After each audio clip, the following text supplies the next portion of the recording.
তেতিয়া মানে ক্লাছত তামোলপুৰ মই যিখন স্কুলত পঢ়িছিলোঁ তামোলপুৰ হায়াৰ ছেকেণ্ডেৰী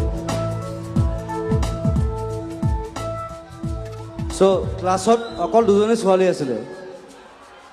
এজনৰ নাম জোনমণি এজনৰ ৰুণজোন মই দুইজনকে লাইন মাৰিছিলোঁ